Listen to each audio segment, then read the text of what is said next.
hello everyone. I'm Matt from Carbon Daviot, and our update meeting. So we're just going to have a quick reminder of why we're all here. I'm going to talk about the context of this project for people who may be not aware of it already, and then we're going to go through 3 retrofit plans, case studies here in Daviot, and then hopefully that will only take sort of half an hour, a bit more, and then we'll go straight into some questions and answers. Oh yeah, and hopefully everyone on Zoom is aware that we're trying to record this session as well.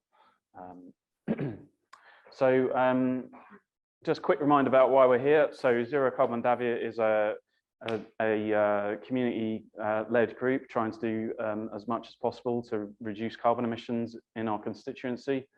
And we need to get a hurry on. This is satellite data from the Arctic on the left and Antarctic on the right from last weekend, where the colors represent temperature anomalies. And in Antarctica, they recorded 40 degrees warmer than normal in Antarctica.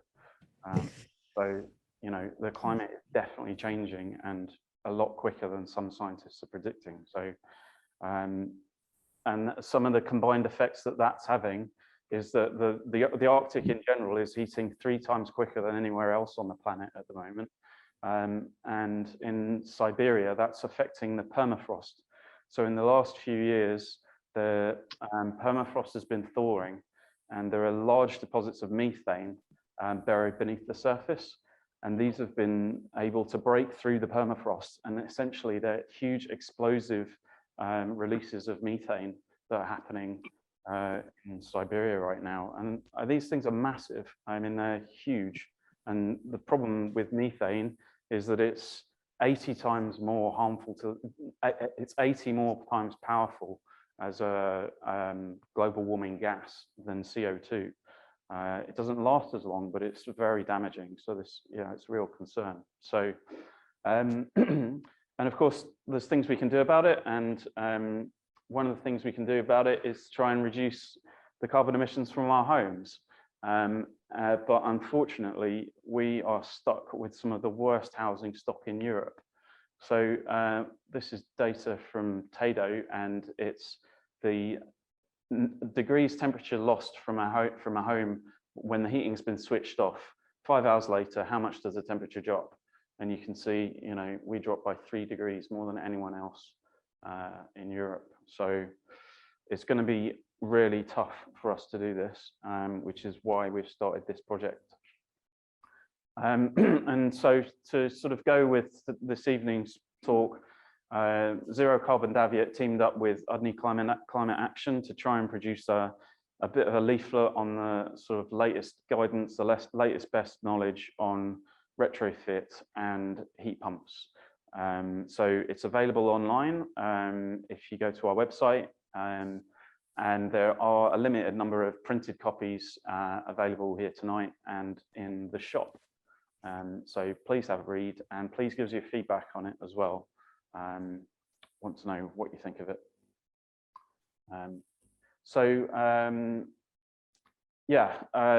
This is our home retrofit project, and I have to give a huge thanks to first of all, Vattenfall, the Swedish utility supplier, who provided the funding for this stage of the project, and Foundation Scotland, who hand out the grants in Scotland. We were able to use those funds to employ John Gilbert Architects from Glasgow. I think it's the pretty much one of the main authorities on retrofit and energy efficiency in buildings in Scotland. They did showcase projects for COP26, and they're delivering more kind of passive house and Enefit projects than I think most other architects in the whole of Scotland. So they have a lot of knowledge of Scottish buildings and stone buildings, yeah, they were just the right people to go to for this project. So the brief was basically to try and do a bit of public engagement for us here in Daviot to try and understand what a zero emissions house looks like. And for most homes, that means a heat pump, because we're very lucky that in Scotland, last year, 90% of our electricity in this area came from renewables. So the grid is, it's getting there in terms of decarbonisation, and the electrification of heat is essentially where we're headed. So, but we know that our buildings are very leaky, and unfortunately, heat pumps generally don't output as much energy as fossil fuel boilers. So we need to insulate our homes typically. So are you coming in on tomorrow? Potentially being cold. The old clothes are raw. Yeah, energy. Oh, Always the case, but you could at least make the assessment. So to do that, we need to adopt the whole house approach. So the document on the right is a new standard for retrofit, a British standard, publicly available standard, which lays out best approach for carrying out retrofit using this whole house approach. And that means adopting what we call a fabric first approach. So that's always the first thing you would do is improve the fabric of the building. So add insulation. And if you add insulation, you also need to make sure that the ventilation in that home is adequate. So build tight, ventilate right. Otherwise, you might end up with more damp and mold problems. And then only then, when you're happy with the energy demand of the building, you change the heating system. So, and this is the typical approach of John Gilbert Architects. And so we asked them to, look at 3 typical homes in the Daviot constituency and to do a paper design study on those homes to take this approach and tell us what it means. There's other things in the background about government targets for EPCs and so on. Those are obviously important and people will be thinking about those, but I'm not really necessarily to talk about that right now. We can get into that at the end if it helps. So these are our 3 case studies, and we had quite a few volunteers. It was quite tricky trying to know which ones to choose, but we've tried to choose 3 buildings that are of different ages and of different construction types, and there's some variety in size going on here as well. So on case study 1, we've got a modern timber frame building that was in this case built in 2016, so it's actually quite well insulated. That's our first case study. The second case study is granite buildings, which we have a lot of around here, steadings, farmhouses, typical granite dwellings up here. And the third case study is a 1980s build, so masonry outer leaf with a timber lining inside, room in roof, dormers, all that sort of good stuff. Again, a lot of that kind of things around here. I'm not saying we've covered every house by these 3 models, but yeah, here we go. So now the process for doing the whole house retrofit assessment starts with a survey. So, and this is far more detailed than a normal survey. It takes about 5 or 6 hours. And when John Gilbert's came up, there was 2 of them and me. It took us about 2 hours to do each house with 3 of us. So it's quite a detailed assessment, detailed survey rather. And then there's once all the numbers have been collected, and then the energy assessment takes place, which is crunching numbers in a piece of software. The next stage is then looking at all the options for that home, bearing in mind what you want to achieve as your end goal, and looking at all the options for improvement and evaluating each one in terms of cost and other things. And then once you've evaluated all your options, you can write a retrofit plan. Now, this being a kind of more of a sort of public engagement project rather than actually John Gilbert treating us as clients, they've maybe not done that improvement option evaluation to the depth that they normally might, because normally that would involve talking to the homeowners about their budget and what disruption they want to accept and things like that. But they're following the process in general. Now it's also just worth saying that the house survey, the 5 or 6 hour survey, that's measuring up and making a record of all the existing services in the home and all that sort of thing. But the one thing it didn't really capture scientifically is the ventilation losses. So ventilation losses can account for, as we've said before at our meetings, they can account for up to 40% of the energy loss in our homes. Now, when you're doing this assessment, ideally you need to do what's called a blower door test, which is what the graphic shows here. So this is a fan mounted on one of the doors, and it blows and sucks on the building, has a laptop that has an algorithm that measures basically how leaky the building is. And that's the best scientific way of working out the air change rate of that home.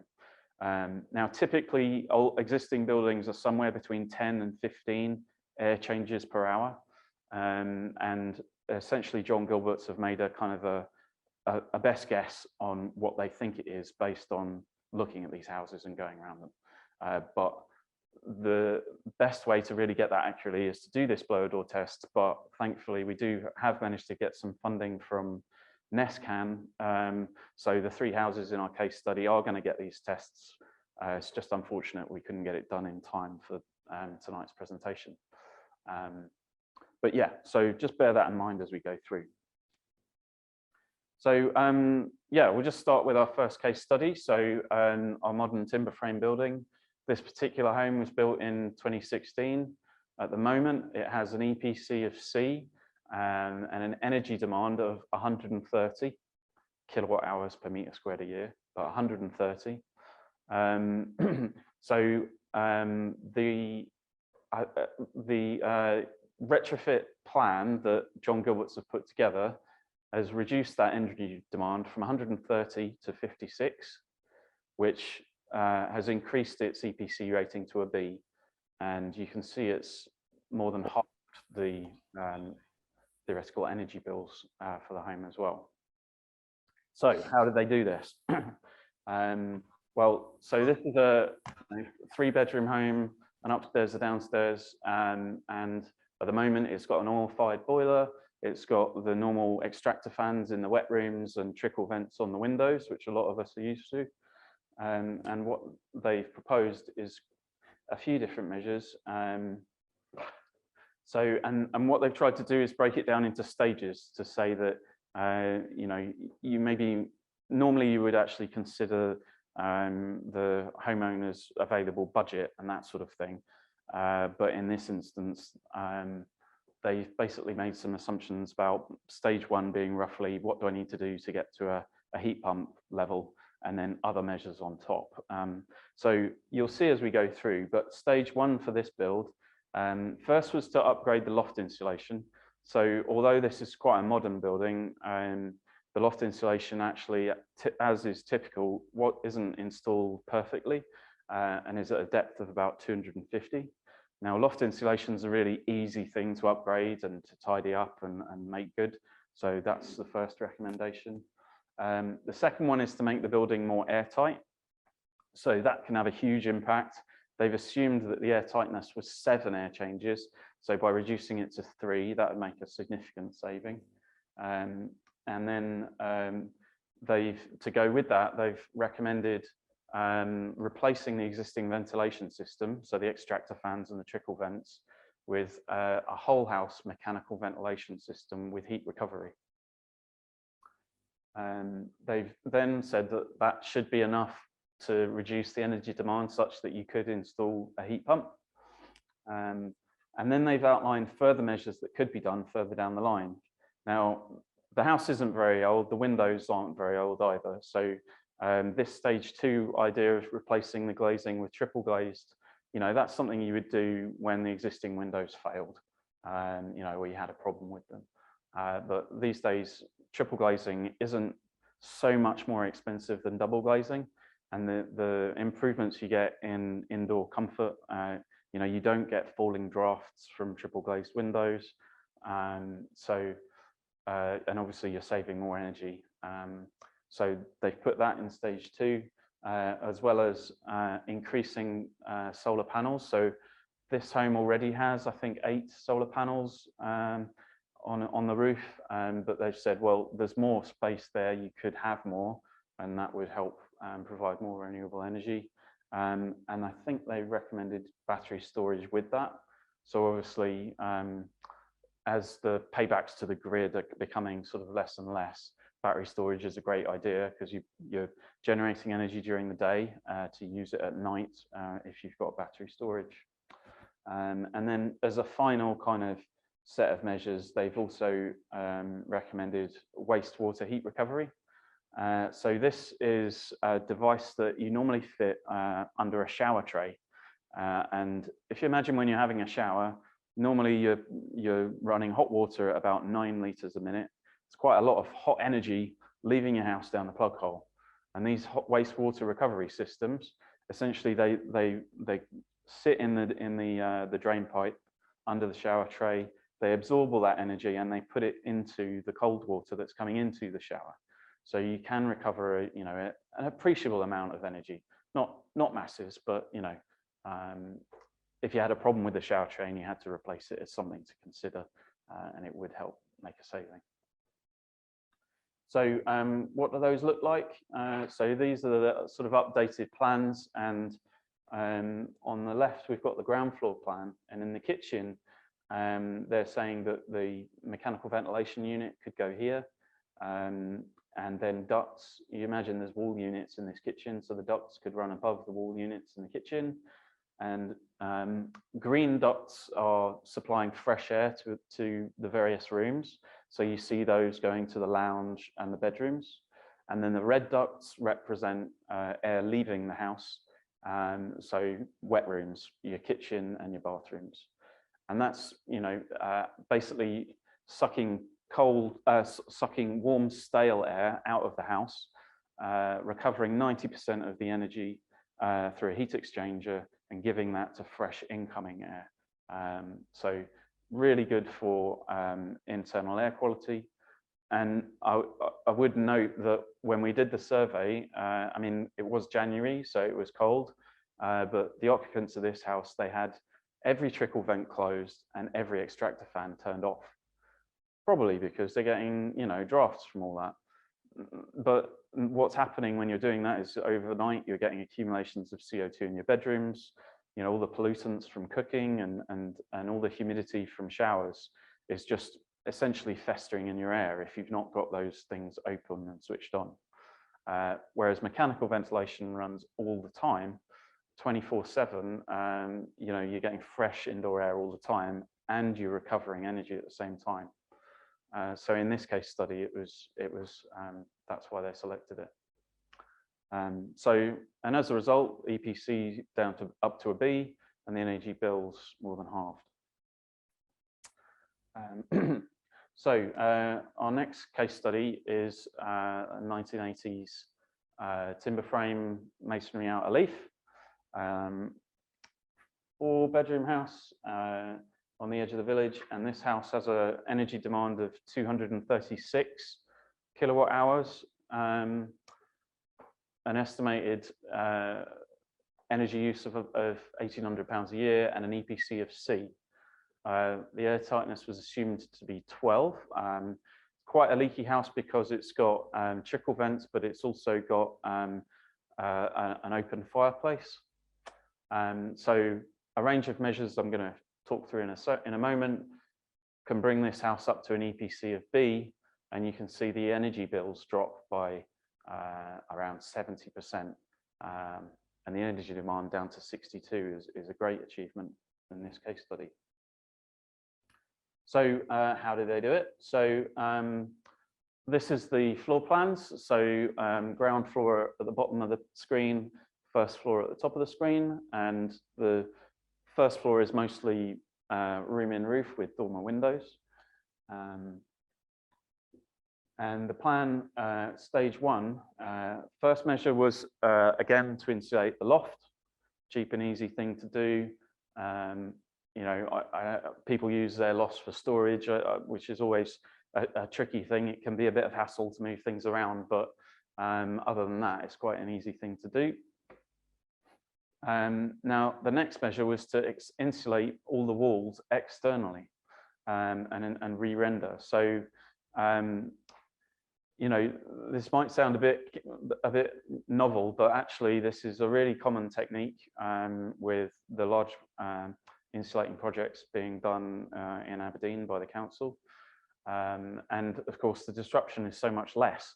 You know, you've not got to replaster, you've not got to move furniture or anything. You're literally going to wrap the house in insulation and then re-render it in, you know, whatever you want, but probably you go for the same kind of thing as was already on it. And of course, because it's externally, you can have quite a decent amount of insulation, so you can achieve really good energy savings, which this case study is doing. Now, there's obviously some caveats to this. Luckily, this house has got fairly decent projecting eaves, so the roof covers, you know, if you build the wall out, the roof is still going to cover it. Some homes don't have that advantage, but luckily in this case it's quite easy. Then obviously that works for the walls, but for the room and roof, you know, not so easy. And it was kind of evident in certain places that the room and roof was not well insulated. So typically buildings of this era are insulated with rock wool in a timber frame, but over time that rock wool can slump. And some of the more modern rock walls you get are a bit more rigid and a bit more tight fitting. So that slump means that, you know, you're introducing an air gap and all you've got is plasterboard keeping you warm there. It was also evident that some of the insulation between the rafters on the sloped part of the roof was lifted away from the plasterboard, and again exactly the same thing happens. You get what's called a thermal bypass, which makes it ineffective. So, you know, this is obviously disruptive, stripping the plasterboard and refilling the frame. I think there's other options you could consider, maybe using foam backed plasterboard, but obviously so rather than stripping all the existing plasterboard off, putting new insulation and new plasterboard over the top of the existing might be an option, but obviously that's going to make your rooms smaller and reduce head height. So air tightness again. So in this instance, going from 13 air changes an hour down to 5. So that would mean getting rid of the open fireplace, but replacing it with a wood burning stove would be feasible. A wood burning stove with a direct air intake. And then improving the ventilation in this house is also part of the schema. So they've not gone for whole house mechanical ventilation here. They've gone for what's called decentralized mechanical extract ventilation. So I've got an image of one of these at the end. It looks a bit like an extractor fan. It goes in your wet rooms, so your kitchens and your bathrooms, but it runs 24/7 and it has 2 speeds. It runs slow and fast. When it detects moisture, it pumps fast, but the rest of the day it's just providing a background ventilation to bring fresh air in. So in this scenario, you still need background ventilators like trickle vents or passive wall vents, but still it can make a difference to the indoor air quality and still reduce energy demand. So then the other thing they've recommended is replacing the external doors.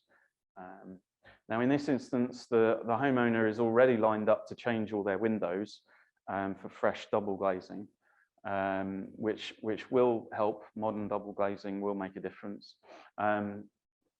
So with all these measures, John Gilbert's thought that, you know, you'd be good at that point to install a heat pump, and perhaps as a later stage in another 10, 15 years, if the windows need replaced again, then you'd go to triple glazed for the same reasons I mentioned earlier.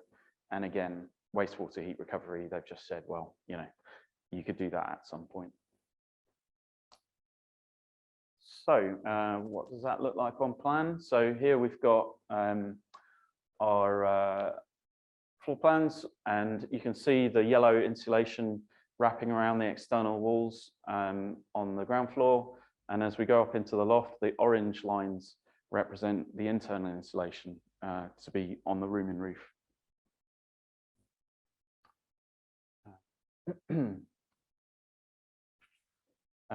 So this is our third case study, which is a granite property. In this case, it's a steading, which has an integral garage at one end. So the current energy demand of this dwelling is 169 kilowatt hours, an EPC of E, massive energy bills as well. And also this one's even more leaky. So the kind of assumed air changes was 15 on this one. And the package they've put together can bring the energy bills down by half and increase the APC to a B. So this is what it looks like. And, you know, unfortunately, when you're dealing with existing buildings, you know, there's only so much you can change. And this particular dwelling has a really bad what's called form factor, which is surface area to volume. It's you know, you can just tell it's going to kind of leach energy out. So, but you know, there's nothing we can do about that. So that's why the energy savings are probably potentially maybe not as big as on the previous case study. But anyway, the measures for this particular home were to insulate the room and roof, exactly as per the last example. It's going to struggle with the slump of existing insulation, which we did see. To insulate the loft spaces, so some of the loft spaces were accessible, you could walk into them. And again, air tightness, to improve the air tightness, only to a level of 10 here, they've said. But you know, air tightness, sometimes you can't tell exactly how airtight you could make an existing building. If you could do better, if you could get down to 3 or even 1 air changes, you would save even more energy. Then again, we've got the same decentralized mechanical ventilation system to be deployed. And you know, this home was quite lucky in a way in that it was converted from a steading not a long time ago. So it does have 100 mil thick internal timber walls that do have some insulation in them. So yeah, that's allowed it to basically get down to a level where a heat pump can be installed. Again, triple glazed windows have been recommended when the existing windows fail. They already have solar PV on this home, so it's just recommended to fit some battery storage to make better use of that energy. And again, wastewater heat recovery. So yeah, I appreciate that, you know, this dwelling isn't, a lot of our granite dwellings are lath and plaster.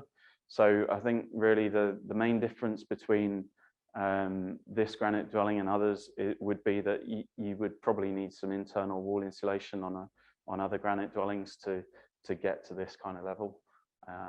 But yeah, if that's something we can do as part of our next project, then great. So this is what it looks like on plan, and not so many changes really, but just the first floor, you can see the orange signifies improving the insulation in the room and roof spaces. And interesting here as well, they have the garage on the ground floor is shown just here, and that is a cold space, and at the moment the boiler is located in the cold space, which means it's losing energy and all the associated pipe work as well. With a ground source heat pump, you would try and locate that inside the thermal envelope and not in this cold space. And they've also recommended here adding more insulation to the garage wall to stop heat from the main house getting out into this, because essentially the temperature in the garage is the same as outside. And that's really easy to do because, you know, normally the garage wall is just a kind of non-aesthetic kind of thing, so you can just put more insulation on. And you would do the same to the ceiling in the garage as well, for the heat that's going to be lost through the floor from the upstairs rooms. So that's the 3 case studies, and the reports are going to be published online. I don't have any printed copies with me here tonight, but you know, I guess I just wanted to highlight some of the common themes here, which is some of the easy wins are the loft insulation. You know, triple glazed windows, I would always recommend to anyone to at least get a price. If they're getting new windows, at least get a price for triple glazed windows, and just so you can compare it. And you know, an energy assessor can tell you what the price difference in your bills is going to be, double versus triple. So it's always worth investigating. Ventilation and air tightness comes up every time. I mean, we know this, right? We know our buildings are leaky, but how can you improve it? There's two different sort of methods been adopted here. But yeah, and the room and roof insulation has been pretty common to all these. And obviously we have a lot of dormers and room and roof buildings around in our constituency, don't we? So yeah, that's about it for that. I guess I just want to say that you know, this is part of a process where we've got as far as a kind of retrofit plan. I've already said that, you know, the improvement option evaluation is something on a real project you would do in more detail to discuss the client's budget and those sorts of things. But the next stages that, you know, we maybe want to consider looking into more as a community are these other stages of retrofit design. So once you've got a plan, you need a retrofit design, which could be done by an architect or an architectural technician. You need the installation to be done properly by a competent contractor. So there's a new standard for that, but it's really just about having it done competently. And then finally, there's a monitoring stage. So making sure that whatever measures you've done, they've done what was predicted and saved the right amount of energy as you go forward through the different stages. So yeah, but that's it really. I think, you know, what's next? Well, I've said we've no kind of lap and plaster case study or anything like that, but you know, maybe this doesn't really look at the cost of any of these measures. This is just really to give us all a feeling of, you know, it's more to do with the disruption and, you know, what we're going to have to put up with for all this. The cost is another thing we definitely need to look at. But I guess I'll just sort of leave it there, and we can chat about it, and I'll take questions. And if you're on Zoom, please put your questions in the chat, or just mention in the chat that you'd like to ask a question, and that would be great. So I'll start with the room if anyone's got any questions.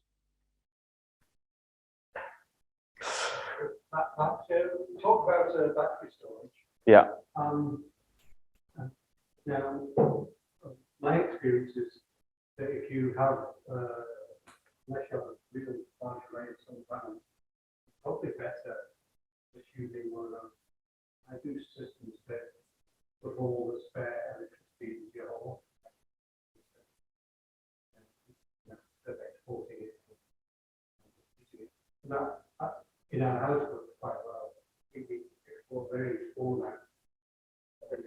Right. The goal should be export to zero. Yeah.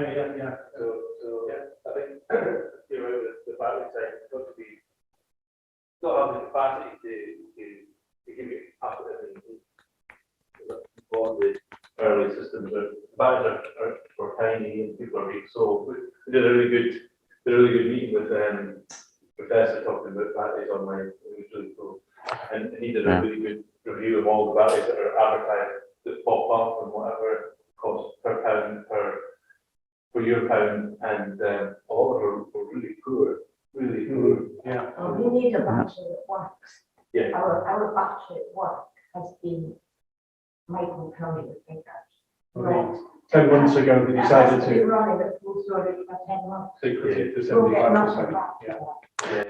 So I think, sorry, just for the benefit of people on Zoom, we're talking about battery storage and how it's not necessarily really a great, you might not benefit from it if you're not careful. And Mike here has got solar, and he has a, what's it called again, Mike? Sorry? An iBoost. And it takes your electricity, you're not using to heat your hot water via your Yeah, so it turns that energy into hot water. Yeah. Right. So I think it's just worth saying that you know, if you're getting a company out to look at solar panels, you need to make sure that you get a really thorough assessment from them on what your yield from those panels is going to be, because whether it's facing south or southeast, what the roof pitch of your roof is, all those things can all have an impact. And a retrofit coordinator can tell you what the yield's going to be, but yeah, and then you also need to do a calculation as to how big a battery storage is even going to be useful, because yeah, great point, Mike, and they're not cheap either, they're really expensive. So yeah, if you've got a lot of solar panels, then great idea, fantastic. You need a battery. But yeah. Yeah, so you need to assess it. Yeah. And also whether you've got an electric car as well, you know, because it might be more worthwhile putting those funds into an electric car and then having a charging system where excess energy from the solar panels goes into charging your car when it's plugged in, rather than spending all that money on a house battery. That's a very cheap way of storing energy, even with heat pump running. This month we've been getting hot water as well as heat pump off the solar panel. Amazing, all right. And there's also the backup element to it as well. You know, with the power cuts we've had recently, good to have a source of backup, but yeah, it's still expensive. When you were talking about heat pumps and those studies, was it all ground source you were talking about? That's what they've specified. You know, we are in a rural area, so they've specified ground source over air source because you know, they do tend to be quieter. They are significantly more efficient. There's lots of information in this booklet to tell you, but yes. No, the air source do have a shorter life because there's more moving parts and so on. The downside is there's a larger capital outlay at the start for ground source, but being a rural community, we could all have a borehole in our back garden, most of us. Or one great big borehole for the whole community, absolutely. Yeah. 5,000 meters.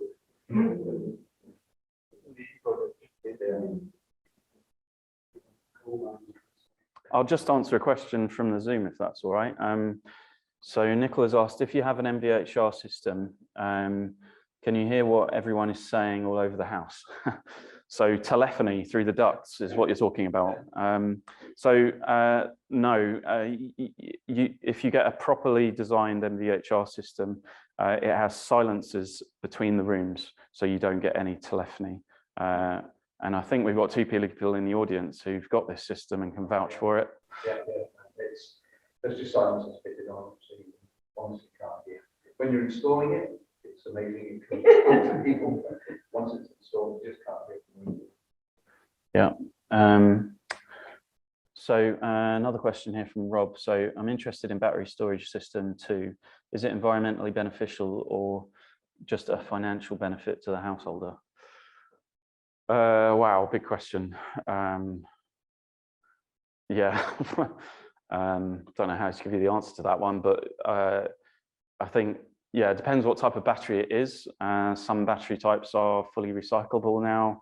Obviously, we know about the different mining problems there's been with the mining of cobalt in some of these things. I think you probably need to do a significant amount of research to understand what you're getting yourself into. You know, some companies are guaranteeing that they recycle 100% of their batteries and don't use any cobalt. They, you know, recycle the lithium and things like that.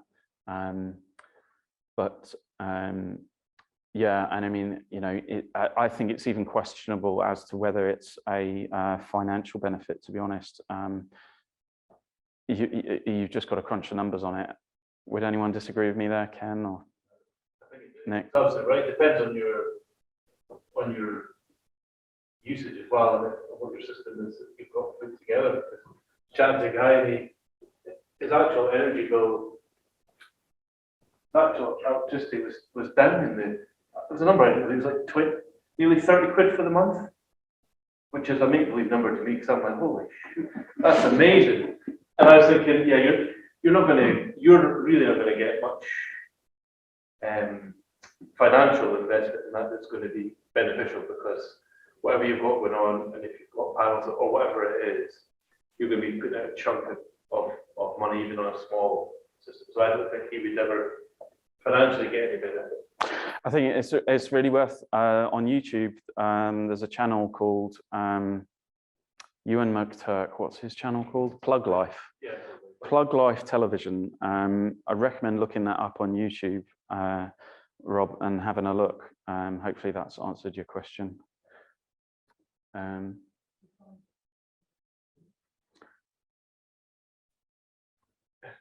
Sorry, I'm just mucking about here with the chat, trying to get the questions up. My concern is about the very large embodied energy environmentally damaging extraction of resources during the manufacture. Yeah, you're totally right. But yeah, I'm not an expert on it. I think it needs, yeah. Okay, any other questions from the room? Yes. Yeah, just from this discussion about batteries. We were looking into having solar panels and batteries. Really, we were looking at that mainly because we're totally reliant on electricity now, not only for heating but for water. So we thought, battery, that might be useful. And the guy we were talking to, anyway, basically, the long and the short was they came back and said, well, actually, you need to be on the grid for the battery to be able to transfer the electricity into your house. Yeah. So That's it's not actually correct. Oh, okay. But yeah, because you can put a system in to make sure that you have to be able to isolate your house completely from the grid for people's safety. So should you have power in your battery and somebody's working on the grid or whatever it would be, you can't allow that to go back in. You can set up your house. There is a word for an island, but you can set up your house to make that practical. You can. Okay. That makes sense. You can. But yeah, in general, it depends. If their system hasn't got that in it, they're not going to, they're going to engineer that if you don't, but it's all available to do. Okay. Yeah. Okay, that's So you could be off grid and you have a separate earth spike, make your own system. So Okay, hopefully people online can hear that. There was a bit more chat about batteries and PV and that sort of thing. Sorry, yeah, another question. the survey you had done, the John Gilbert work. Yes. To have that done for a house, Granite house, how much would that cost? Sorry, so what's the cost of a retrofit plan? So it varies between sort of £400 to £500. If it's a large house, maybe it's £600 to get an improvement option evaluation and a retrofit plan. That's roughly it. So similar cost to a home report, only useful.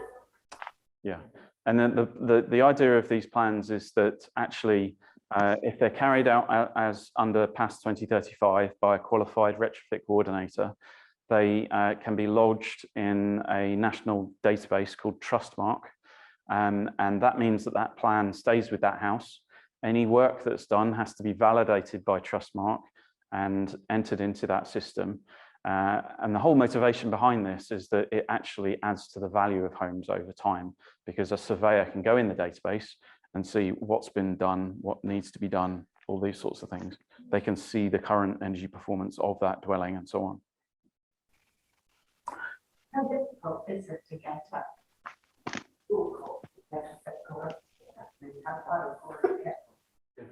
So the question was, how are we for retrofit coordinators in this neck of the woods? I think there's 2, maybe 3 in Aberdeenshire at the moment, me being one of them.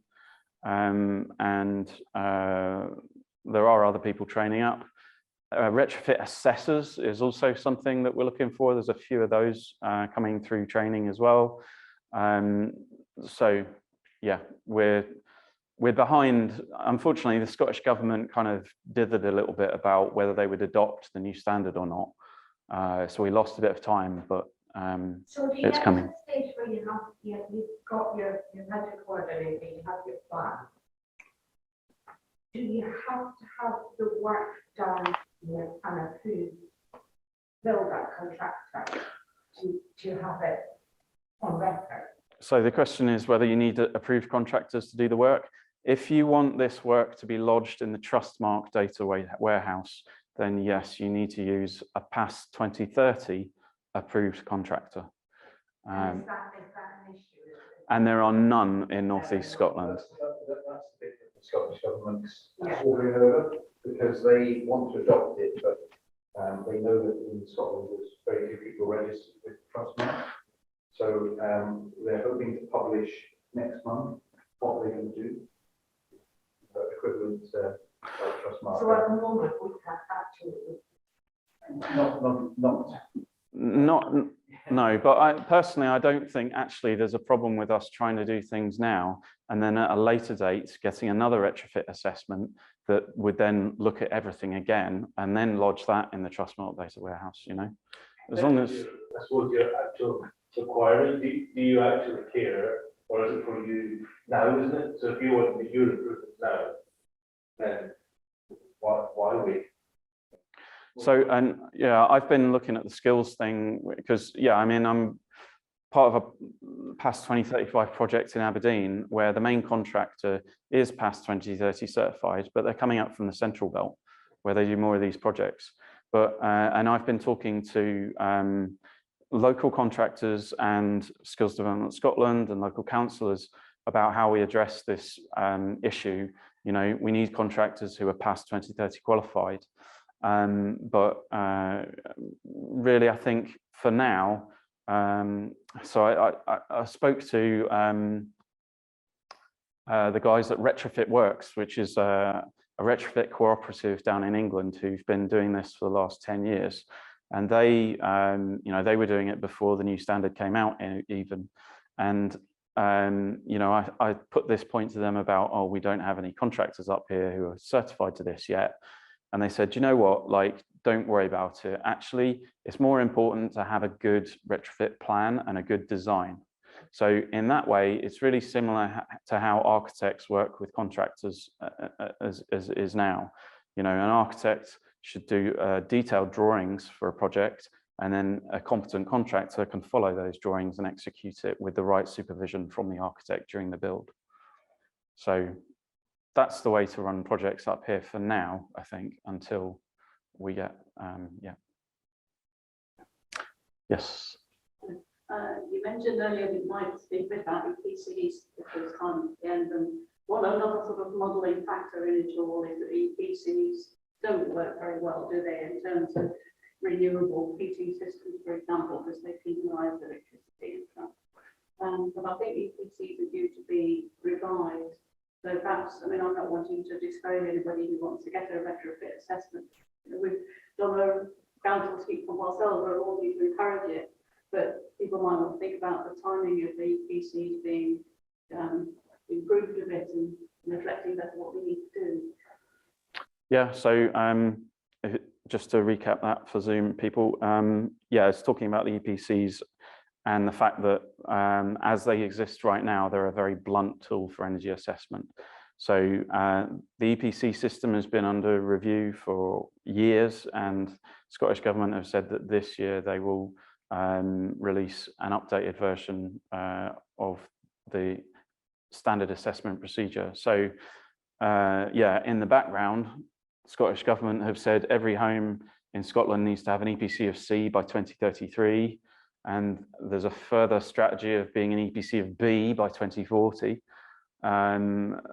You know, in a way that's good because it's driving, it should drive improvement, especially for rental properties. You know, landlords are going to have this on their radar now. But yeah, I think, so when I do energy assessments, I don't use SAP, I don't use the EPC system, I use the Passive House software, which is actually it's kind of almost recommended under the new standard anyway. So it's a more accurate, you know, the Germans, they know what they're doing. So yeah, I wouldn't want to discourage anyone. You obviously, if you're thinking about ongoing value of your home and wanting to increase the EPC for that reason, then yeah, it needs to be considered. But I would just say, if that's your motivation, hang fire for 6 months, because yeah, the new EPC procedure will be out. Yeah. So there's a few more questions on here that I'll try and answer.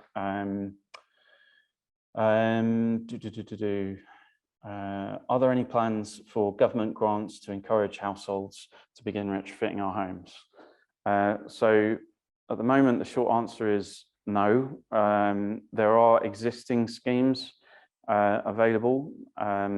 So Home Energy Scotland deliver the funding. They deliver some cashback loans, which can be quite reasonable. Ken, you're probably more up on this than me. Yeah, I wish you could ask. Have you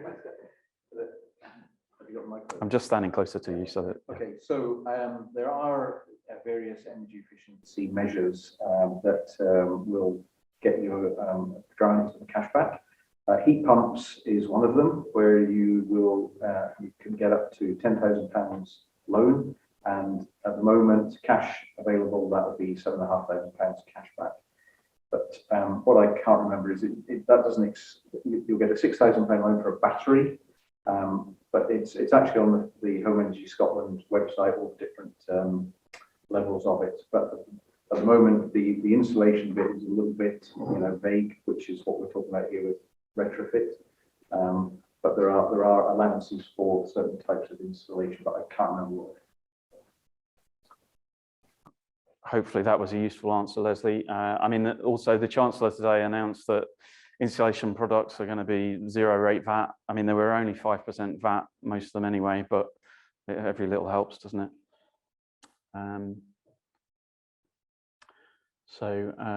Yeah, what about floor insulation, Julia? Yeah, okay, good point. I didn't mention this. So what about floor insulation? Also, should we be thinking about external wall insulation of traditional stone buildings, i.e. not be so worried about preserving the external appearance?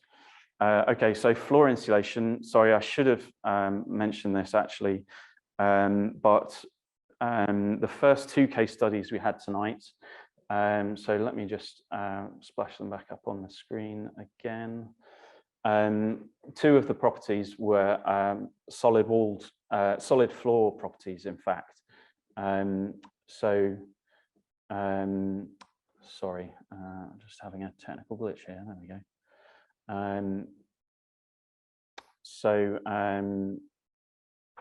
Just going back to our case studies. So here, the first, the modern timber frame building was an insulated concrete slab, and the granite dwelling there was also an insulated concrete slab poured within the existing steading. The 1980s building was a suspended timber floor, and that is not in the slides, actually. I forgot about that, but that does also have additional underfloor insulation. So that home at the moment has a timber suspended floor with joists and a bit of insulation between those joists, but it was recommended to top that up. And unfortunately, there is a crawl space under a fair part of that house that could allow that insulation to be added. If you've got a dwelling like a solid floor property, maybe like the steading, that doesn't have existing underfloor insulation, then yeah, you've got to think about how you might add insulation. It's never going to be cost efficient to dig up the existing concrete floor and replace it with an insulated one. But you could consider an overfloor insulation system. I think realistically, these are small yields. Losses through the floor are normally sort of in the region of 10%. So, you're not going to get a huge benefit from doing it. But if you were going to change the heating system from radiators, let's say, then if you were to consider an overfloor insulation system, which there's examples such as a product called Wonderfloor, which is an overfloor insulation system. And that can be really effective. And actually one of the biggest benefits, so on the left of the screen here, we've got this overfloor insulation and pipework system. And the benefit of going from radiators to a floor heating system is that you don't need the water to be so hot. So radiators typically have water that runs at 60 degrees, but a floor heating system can run at 30 degrees. And the benefit of that is that a heat pump ramps up its efficiency much more when it's not having to heat water so hot. And that can be really significant. So let's say you were thinking of installing a ground source heat pump. If that was supplying radiators with water, hot water, it would be probably operating at 350% efficiency. So 1 kilowatt in, 3.5 kilowatts of heat energy into the home. If you change that to a floor heating system, that could be as much as 600%. So 1 kilowatt in, 6 kilowatts back. And that could be the difference between insulating the walls and not. So obviously, you know, there's other implications. It's very disruptive, but it is a good system. It responds very quickly when you turn it on. Ken would talk about it for hours because he's got it all over his house, and it is amazing. So that's the question about floors. And yeah, Julia, I believe, is an architect. So yeah, very good question about, you know, should we be respecting the aesthetic of our existing buildings? Certainly wrapping, if you can wrap a building in insulation externally, you know, it's just great, isn't it? Because you've not got any disruption inside. You can go to the max with the insulation on the outside. It's terrific. But, you know, I think what's the mix of homes we've got up here? You know, would you wrap that steading in insulation? Because, you know, would it work from an aesthetic point of view? Would you want to have a rendered finish on that building? It's personal taste, a lot of it. Obviously, when it comes to listed buildings, then that's absolutely not going to work. And I know that, you know, even a lot of our nice traditional granite homes have a lot of dress granite work around windows and door frames and things. So yeah, I think it's a really tough question to answer. A lot of it comes down to yeah, personal choice. Right. So yeah, David's asked there, do you need a qualified fitter if the work is inspected and found to meet the standard? Yeah, I think I kind of answered that earlier, David, that it's, yeah, I think that will change as time goes on. For now, I see it as being something of that, we could work to that sort of nature. You know, if you're having some work done on your house, try and get a retrofit coordinator or a good architect to supervise the work, perhaps, and take lots of photos of it being done. But fundamentally, you need a good specification, a good design to start with. And Bob's shared some funding details. Thanks very much. Yes. So, question you were talking about earlier. If you can get your house to a certain level, at that point it's worth putting a heat pump in. We've done the opposite. We were so keen to get off fossil fuel heating. We just said that's what we're going to do. And what happened to your energy bills? We reckon we can't really compare, but it's not much more expensive. Okay. It's quite difficult because we've got an electric car as well, so to start trying to isolate that from your electricity bill. But looking at it, it's probably a bit more expensive than we were, but not much. Okay, and is it an air source or ground source? And is it radiators or underfloor heating? Okay, so a ground source. So yeah, yeah. Okay. No, we didn't. Absolutely. So I mean, you know, energy cost is basically what we're thinking about here, isn't it? There's two factors: energy cost and whether it can meet the energy demand of the home. But when you consider energy cost at the moment per kilowatt, gas is about 6 pence, or maybe 8 pence a kilowatt, whereas electricity is 25 pence a kilowatt. So if your efficiency of your system is 350, 350 is roughly the ratio between those two, so you've got away with it. But yeah, you could have, you know, there are lots of examples of people having air source heat pumps fitted, for example, and then getting them ripped out because it's not worked for them. So you say 25p a kilowatt? depends on your tariff provider. Oh, lucky you, 15p. I get 7 pence a kilowatt at night for my car, so yeah. But it's, yeah, oh well, and it's only going one way, isn't it? Yeah.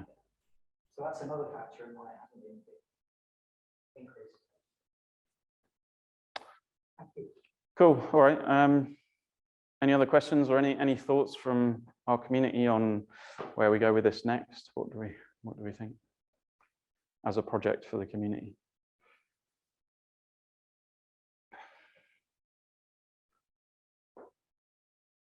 Well, get more done for individuals. In my mind, the next stage of this project for Daviot was that we would go and get more whole house retrofit plans done. So my plan is to is to get another grant, and let's say I can get a grant for 10 grand at £500 a pop. That's 20 whole house retrofit plans for people in our community. So I think that you know, would just carry on at it, and as long as those people are willing to share those retrofit plans, then you know, we can just carry on building a bit of knowledge in the village, and as people get more knowledge, hopefully we'll feel a bit more empowered, and then we can start thinking about, well, okay, we've got 30 homes in Daviot, 10 of them need wall insulation. Can we get one contractor to come and do those 10 homes in a one-er and use economies of scale to make it cheaper? And the other thing is, for those of us that have had the surveys done, our house is one of the three things, just taking the next steps and saying, well, okay, that's all very good, but what does it mean from a cost point of view? How disruptive is it going to be? So what are the practicalities of actually taking some of these steps? And you know, that's what I'd be interested in doing. I'm happy to share, obviously, with the village in terms of what comes out of that. Cool. I'm keen in hearing a bit more about your heat pump and heat pump, you know. You should have said that. I'll even buy beer in the pub. No, seriously, because it is. That'd be great, Paul. That'd be amazing. That'd be great. Yeah, I think that's exactly what we need, is some pilot projects in Daviot, or not pilots. I mean, we know how to do this, actually. We just need in-depth case studies and yeah. What is it then, you know, and you said it at the start, that wasn't what it was, you haven't got costs sitting there yet. So we need to actually, you know, talk about what that actually means for a practical. That would be a fairly easy next step, though, wouldn't it, for the three houses, just to get quotes in? Yeah. Yeah. I think that's a good idea, then just give people an idea of roughly what it's for those houses, you know, what that cost would be. Yeah. Great. Okay. Sorry. Yeah, no, I was just thinking to get some of these plans more widely spread, or to take, you know, get more houses done, it's great, because I think for the government's plans to succeed, they're going to have to start putting some financing and being very clear what the financing is to get multiple volume retrofits done. So if a village or a community is ahead of the game and that it's got plans and things there, yeah, then you're in a perfect place to yep. go for that money as soon as it's Yeah, Yeah. up for it's grabs. very interesting because they already put forward the penalty rather than incentive. But if you want to sell your house and you don't meet the criteria, you will pay the bill for not meeting that criteria. Not the homeowner, the new homeowner. You will pay because your house is not up to standard, which will all ultimately just come off the value of the property, and your house will become a doer-upper. Even although it's probably finished home, it won't be the house of 50 years and it's a mess, and it'll be, your energy is not good. there's a 40 grand bill off your property. And that seems to be how they're looking at leveraging you to do your bit.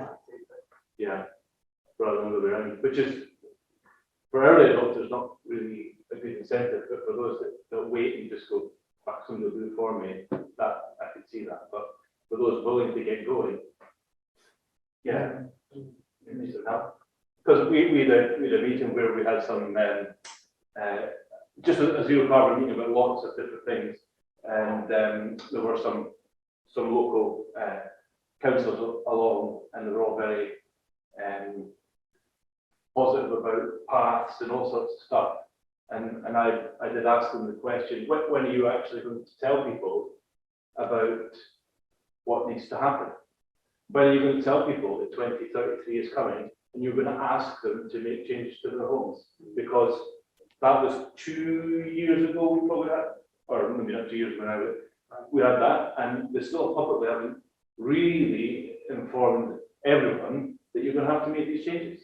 But dates appear, and you can see from everybody's homes, there's big changes required to get to that level.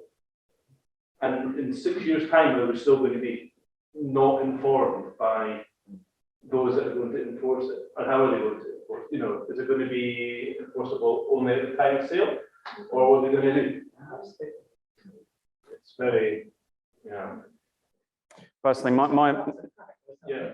my motivation is to get things done without government support if we can. We can make it happen. It's happening down south. You know, there's more and more lenders actually willing to provide private finance for this kind of thing. You know, that doesn't stop us trying to lobby local governments to give you know, cheap loans as well, because you know, some great research by that was done for West Yorkshire Great Authority, and that said that, you know, if you really want to decarbonize housing quickly, grants is not the solution. Like, yes, for people in fuel poverty and people who can't afford it, absolutely. For everyone else, low interest government loans would do the trick. That would get them motivated. As long as you tell them that it's going to be reflected in the housing market, people will go for it. So please write to your MP, write to your MSP, write to your councillors, and tell them about what we're doing here. And, yeah. So lots of thanks coming in on the chat. That's, yeah, you're all very welcome. Personally, I'm really chuffed with what John Gilbert's have given us here. I think it's really valuable information for the community, and like big thanks to the volunteers for putting yourselves forward. So yeah, watch this space. We'll progress the project and move on. And please, yeah, share what we're doing with others in the county, and let's just carry on building support, and yeah. Thanks very much.